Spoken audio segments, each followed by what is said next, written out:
sim Jerusalem tha Ling si na apha zo lo ni le la a si chung khel lama khut a sa lo man ko binom chu sanale so man tama ki se ma hi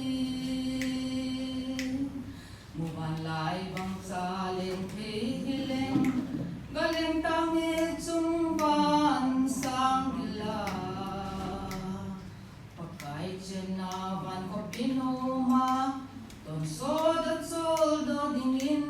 chitang ka te o pakai na kam sim ka gelti su alen kanom hat sa te kim na mun chu lung hel lung dun nat na ho talo di pakai sim Jerusalem tha a mung si tim pakai gây nei hin ben lim vai gen thei ta ka khan ko hi no na lo hi si gam ti pa ne hung puin na ban gam no ma ding in pan Jerusalem ko pi tha a mi cho el bai chat mo talo na gen thei tu akale mau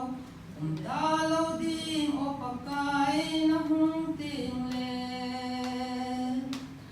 o pakai na gam sim ka gelti chu alen kanon hat sa te kim na mun chu lung hel lung dun nat na ho talo di pakai sim Jerusalem tha a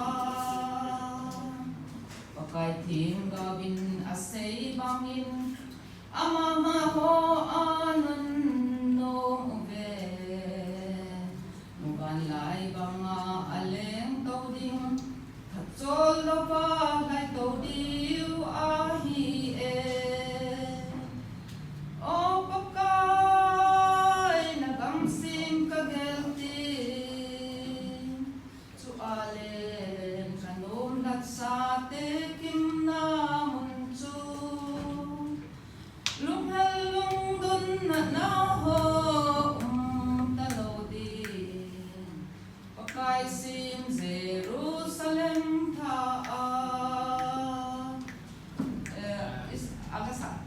ilasa te patinin tan chidwari mo som sa